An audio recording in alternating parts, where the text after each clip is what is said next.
Pourquoi investir dans la prévention? Pourquoi parler médecine préventive? Je vais te parler de prévention, donc vraiment reste jusqu'au bout. Bienvenue à toi. Donc La Santé à la Une, c'est la chaîne qui te guide vers une meilleure santé, un mieux-être. Je vais te parler de prévention, c'est une thématique qui me tient à cœur, qui me passionne. Voilà, j'ai envie de parler de prévention, que tu comprennes ce que c'est que la prévention pour préserver ta santé. Ce qu'il faut comprendre, c'est qu'il y a deux types de médecine. Il y a la médecine préventive, la médecine curative.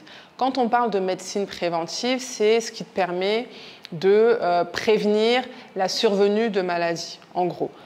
La médecine curative, elle, c'est celle qui traite, qui soigne les maladies. Ici, je vais te parler de prévention. Pourquoi?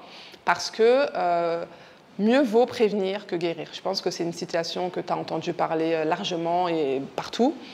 Ça veut dire quoi concrètement? Ça veut dire que la prévention permet d'éviter la survenue de maladies. La prévention améliore l'état général. La prévention réduit même les coûts de soins de santé. Pourquoi? Parce que si tu tombes moins malade, tu iras moins voir le médecin. Du coup, il n'y aura pas les coûts de consultation, les coûts pour payer l'ordonnance de médicaments.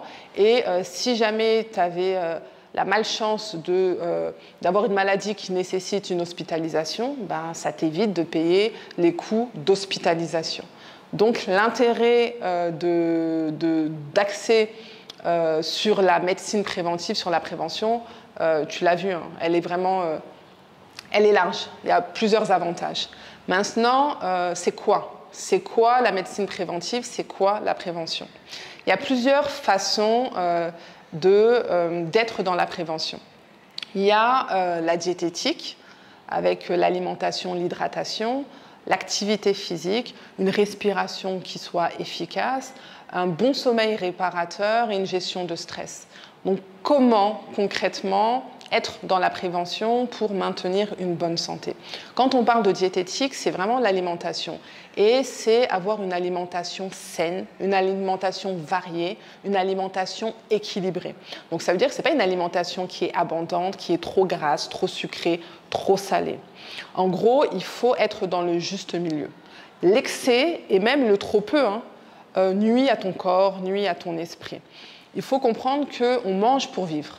Quand on mange, c'est pour apporter les nutriments essentiels au bon fonctionnement de ton corps, de tous tes organes.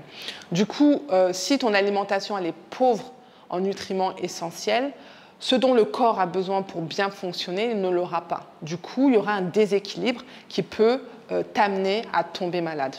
La maladie, c'est réellement un déséquilibre.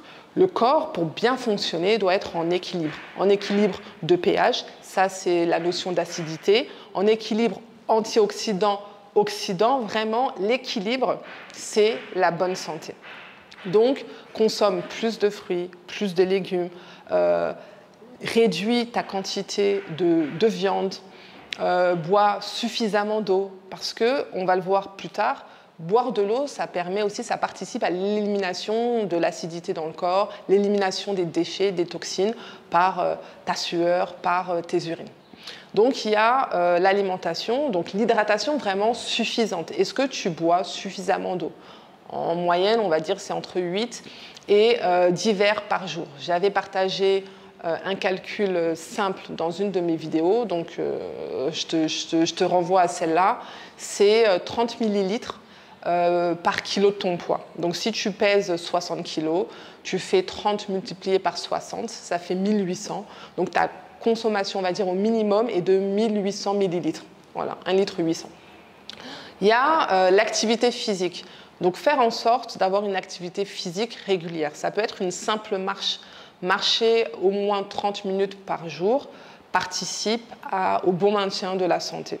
Ça a même un effet sur le stress. Ça réduit le stress de 30%. Il y a avoir un sommeil de qualité, c'est un sommeil qui est réparateur. Pourquoi on dit réparateur? Parce qu'en fait, il y a une réparation de ton corps qui se fait pendant le sommeil. Il y a une régénération de ton cerveau. C'est le moment où on élimine les déchets, les toxines du corps.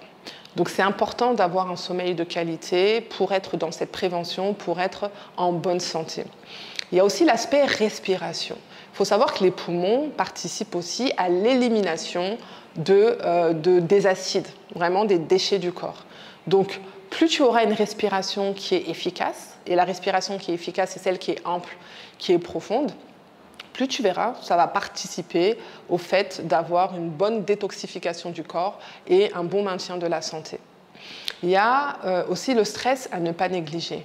Le stress, je le répète, le stress chronique qui est vraiment intense, permanent, avec la malbouffe, sont les deux causes principales de maladie.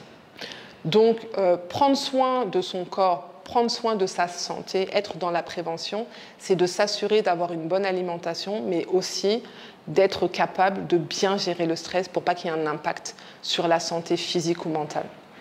Donc voilà, en gros, ce que je voulais te partager, c'est l'importance d'être dans la prévention. Mieux vaut prévenir que guérir. Les avantages de la prévention, c'est un avantage vraiment de santé et aussi un coût financier parce que tu vas réduire les coûts de soins de santé. Mais surtout, ça va te permettre vraiment de comprendre ce qu'est la santé, pourquoi c'est important de commencer à te poser la question sur est-ce que j'ai un bon mode de vie, est-ce que j'ai une bonne habitude alimentaire. Donc voilà, je te laisse en réflexion. En tout cas, je te remercie de suivre La Santé à la Une. Si tu ne l'as pas déjà fait, abonne-toi, like, commente. Ça me permet aussi de m'encourager. Et vraiment, je te dis à bientôt pour la prochaine vidéo. Merci, au revoir.